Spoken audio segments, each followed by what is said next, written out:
Hello दोस्तों, आज हम पढ़ने वाले हैं आदित्य पब्लिकेशन वाली जो हिंदी की बुक आती है उसका पहला चैप्टर हिंदी वर्णमाला व विराम चिन्ह। और आप सभी लोग जानते हैं कि कोई भी एग्जाम हो इस आदित्य पब्लिकेशन से हूबहू 100% इसी से फंसता है। तो यदि हमें हिंदी में यूपी पुलिस में 37 में से 37 क्वेश्चनों को अगर सॉल्व करना है तो इसे पढ़ना ही होगा। तो इसी को देखते हुए मैं आपके लिए लाया हूँ ये आदित्य पब्लिकेशन की बुक। पूरे 37 क्वेश्चन इसी से आने वाले हैं और पूरे 74 नंबर। इन 74 नंबरों के साथ हम कोई रिस्क नहीं ले सकते, इसलिए हमें पढ़ना होगा आदित्य पब्लिकेशन। तो हिंदी वर्णमाला व विराम चिन्ह यहाँ पढ़ते हैं और शुरू करते हैं। वर्णमाला एक दृष्टि में यहाँ पे वर्ण तालिका दी गई है जिसे वर्णमाला कहते हैं। पहले तो हम ये जाने कि वर्णमाला कहते किसे हैं। तो वर्णमाला की परिभाषा देते हुए आगे बढ़ते हैं। वर्णों के क्रमबद्ध और सुव्यवस्थित रूप को वर्णमाला कहते हैं। जो ये वर्ण तालिका है इसमें वर्णमाला को दो भागों में विभाजित किया गया है। नंबर 1 स्वर, नंबर 2 व्यंजन। इनमें स्वर और व्यंजन होते हैं। स्वर वे वर्ण होते हैं जिन्हें किसी अन्य वर्ण की सहायता के बिना उच्चारण किया जा सकता है, और व्यंजन वे वर्ण होते हैं जिन्हें स्वरों की सहायता से ही उच्चारण करना संभव होता है, अदरवाइज ये उच्चारित नहीं किए जा सकते। जैसे हम पहला ही एक उदाहरण लें, कहीं जैसे क, तो क बिना छोटे आ के उच्चारण नहीं होगा। जैसे क के बाद तुरंत आ की ध्वनि आ रही है क, तो देखेंगे हम गौर से तो आ की ध्वनि आती है। तो ऐसे वर्ण जो बिना स्वर के उच्चारित करना उन्हें मुश्किल होता है या असंभव है उन्हें व्यंजन कहते हैं, और जो बिना किसी वर्ण के सहयोग के ही उच्चारण किए जा सकते हैं उन्हें स्वर कहते हैं। स्वरों को भी दो भागों में विभाजित किया गया है, ह्रस्व स्वर और दीर्घ स्वर। बेस्वर जिनके उच्चारण में एक इकाई का समय लगता है उन्हें ह्रस्व स्वर कहते हैं, और ये मूल स्वर भी कहलाते हैं, जैसे छोटा आ, छोटी ई, छोटा ऊ और ऋषि। इनकी संख्या 4 होती है। दूसरा वर्ग है आपका दीर्घ स्वर। वे वर्ण जिनके उच्चारण में 2 इकाई अर्थात ह्रस्व स्वर से 2 गुना वक्त लगता है या श्वास लगती है उन्हें दीर्घ स्वर कहते हैं। इनमें शामिल किया गया है आ, बड़ा आ, बड़ी ई, बड़ा ऊ, छोटी ए, बड़ी ए, छोटा ओ और बड़ा ओ। ये सभी मिलकर के दीर्घ स्वर होते हैं, उनकी संख्या 7 है। नेक्स्ट अगली बात करते हैं तो हम देखते हैं व्यंजन। व्यंजन की तरफ अगर हम आते हैं तो व्यंजन को सामान्यतः 5 वर्गों में विभाजित किया गया है।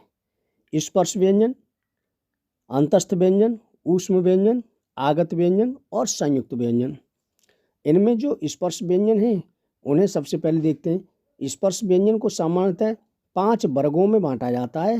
क, च, ट, त, प। का से लेकर के प तक इनकी संख्या 25 होती है। और इनमें एक और बात कही जाती है, अगर इनमें द्विगुण व्यंजन अर्थात उन्हें उत्क्षिप्त व्यंजन कहा जाता है, ड़ा और ढा जो आप यहाँ देख रहे हैं, इन्हें भी शामिल कर दिया जाए तो इनकी संख्या 27 हो जाती है। तो सामान्यतः स्पर्श व्यंजनों की कुल संख्या 27 और सामान्यतः 25 होती है। नेक्स्ट व्यंजन जैसे य, र, ल, व, ये 4 अंतस्थ व्यंजन है। य, र, ल, व इनमें देखा जाए तो य और व अर्ध स्वर भी कहे जाते हैं। य और व को अर्ध स्वर की संज्ञा भी दी गई है। तो अंतस्थ व्यंजन 4 होते हैं, ये य, र, ल, व। नेक्स्ट है आपका ऊष्म व्यंजन। ऊष्म व्यंजन वे व्यंजन होते हैं जिनके उच्चारण में घर्षण से ऊष्मा की उत्पत्ति होती है, जैसे स, स, स, ह। इन्हें ऊष्म व्यंजन कहते हैं। इन्हें ऊष्म संघर्षी व्यंजन भी कहते हैं। इनकी संख्या 4 होती है। नेक्स्ट है आपका आगत व्यंजन।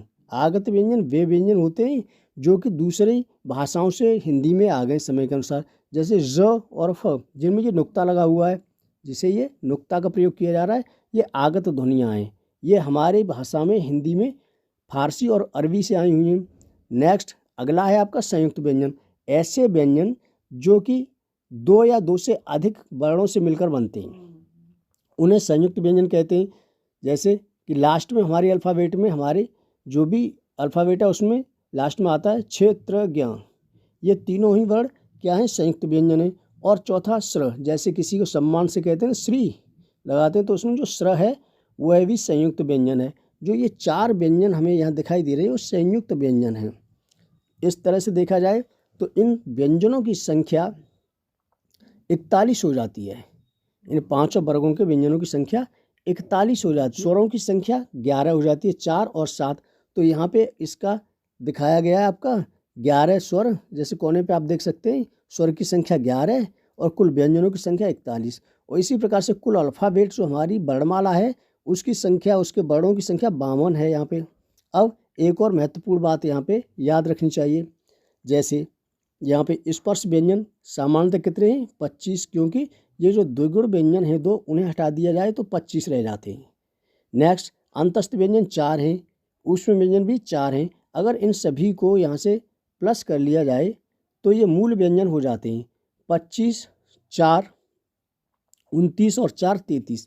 तो ये क्वेश्चन भी आपसे बार बार पूछा जाता है कि हिंदी वर्णमाला में मूल व्यंजनों की संख्या कितनी होती है। तो मूल व्यंजनों की संख्या होती है आपकी 33। बताया गया है जिन वर्णों का उच्चारण बिना किसी अवरोध के तथा बिना किसी दूसरे वर्ण की सहायता से होता है उन्हें क्या कहते हैं। तो यहाँ पे आप लोग देख रहे हैं स्वर कहते हैं। ये जो अभी थोड़ी देर पहले हम लोगों ने बात की थी स्वर। तो नेक्स्ट है आपका जिन स्वरों का उच्चारण में कम समय लगता है उन्हें क्या कहते हैं। तो उन्हें ह्रस्व स्वर कहते हैं। जैसा कि अभी हम लोगों ने बात की थी कि ह्रस्व स्वरों की संख्या कितनी है 4 है। जिन स्वरों के उच्चारण में ह्रस्व स्वरों से अधिक समय लगता है उन्हें क्या कहते हैं। तो हम जानते हैं दीर्घ स्वर कहते हैं और इनकी संख्या कितनी होती है 7 होती है। मतलब ह्रस्व स्वरों को हटा करके जो 11 स्वरों में 4 ह्रस्व स्वर हटा दिए जाएं तो 7 दीर्घ स्वर बचते हैं। जो भी दीर्घ स्वर हैं वो यही होते हैं, आगे भी जिक्र करते हैं। नेक्स्ट देखते हैं अगला क्वेश्चन है ह्रस्व स्वर। ह्रस्व स्वर कौन कौन से होते हैं ये यहाँ पे भी दे दिया आपका अ ई उ रे। दीर्घ स्वर, दीर्घ स्वर कौन से होते हैं ये भी आपका यहाँ पे दिया हुआ है, बड़ा आ, बड़ी ई, बड़ा ऊ, छोटी ए, बड़ी ए और छोटा ओ, बड़ा ओ, ये सभी दीर्घ स्वर हैं। नेक्स्ट अगला है आपका दीर्घ स्वर संधि। और मतलब दीर्घ स्वर संधि कौन कौन से वर्ण हैं जिन्हें दीर्घ स्वर संधि के अंतर्गत रखा जाता है। तो आप जानते हैं बड़ा आ, बड़ी ई और बड़ा ऊ, ये सभी बड़े बड़े हैं तो इन्हें दीर्घ स्वर संधि कहा जाता है। दीर्घ स्वर संधि के अंतर्गत ये आते हैं दीर्घ स्वर संधि। दीर्घ स्वर संधि। अब संयुक्त स्वर संधि। संयुक्त स्वर संधि में ये सभी आपको दिखाई दे रहा है, छोटी ए, बड़ी ए, छोटा ओ, बड़ा ओ। आगत स्वर ध्वनि, जो कि आगत स्वर हैं वो कौन कौन से अ, ये आगत स्वर है। जैसे कि हम ये प्रयोग करते हैं डॉक्टर, डॉक्टर में जो ये इस तरह से लगता है तो वो क्या होता है, ये आगत स्वर है और ये इंग्लिश से लिया गया है। नेक्स्ट है आपका अग्रस्वर। अग्रस्वर, मध्य स्वर और पश्च स्वर। इन्हें देखें, इनकी परिभाषा यहाँ बहुत अच्छी तरह से ये उसमें दी गई है एक बॉक्स में। ये बॉक्स दिखाई दे रहा है इसमें। जिह्वा के आधार पर स्वर के प्रकार 3 प्रकार के होते हैं जिह्वा के आधार पर, अग्रस्वर, मध्य स्वर और पश्च स्वर। इनका कहने का मतलब ये है कि ऐसे स्वर जो जीभ के अगले भाग से जिनका उच्चारण होता है उन्हें अग्रस्वर कहते हैं।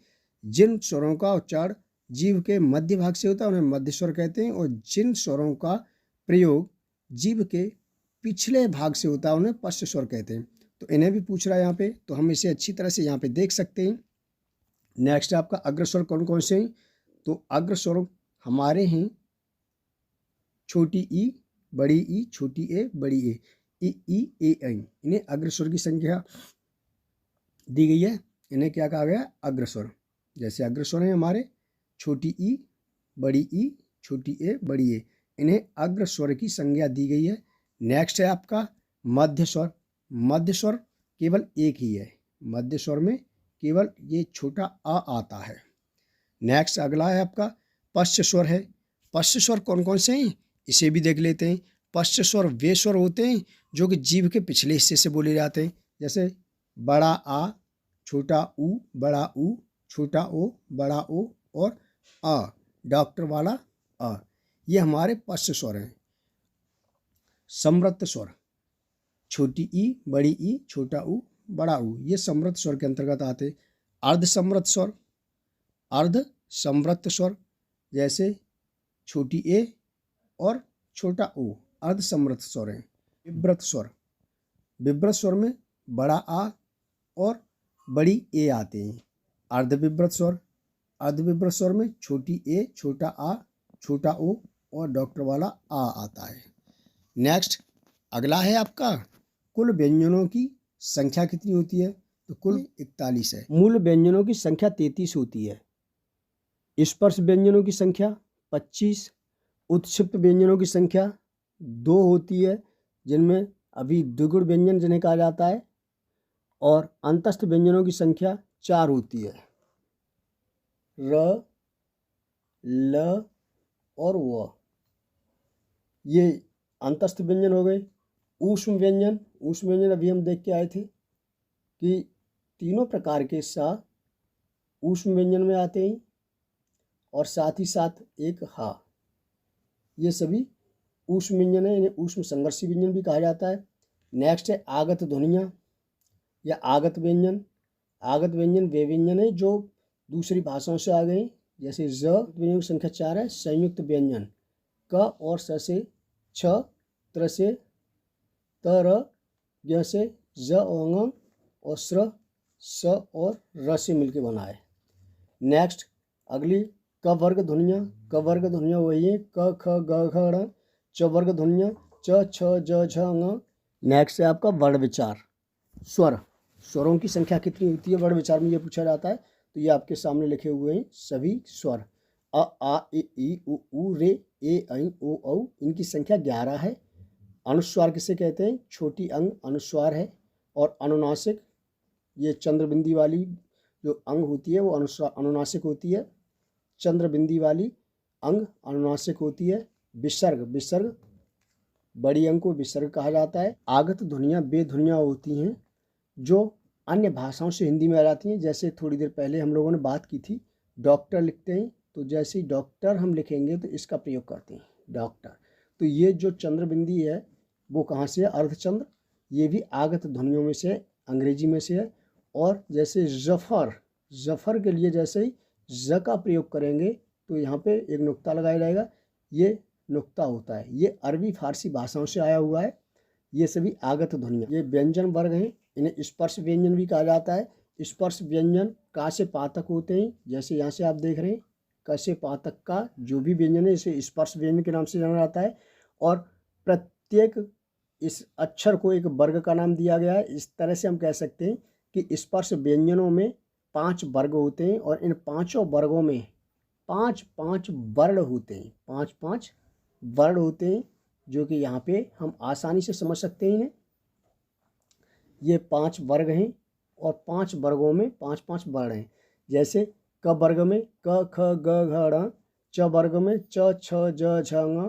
ट वर्ग में ट, ठ, ड, ढ, ण। त वर्ग में त, थ, द, ध, न। और प वर्ग में प, फ, व, भ, म। ये इस तरह से है।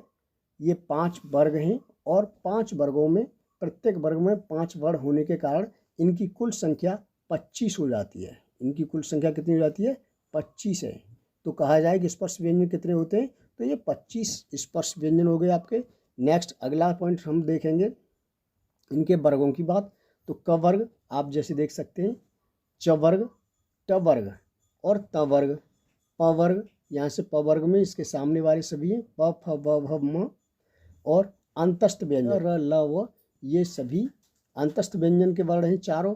और ऊष्म व्यंजन, ऊष्म व्यंजन में तीनों स और ह ये शामिल होता है। इन्हें ऊष्म व्यंजन कहते हैं, और इन्हें ऊष्म संघर्षी व्यंजन के नाम से भी जाना जाता है। नेक्स्ट है आपका संयुक्त व्यंजन।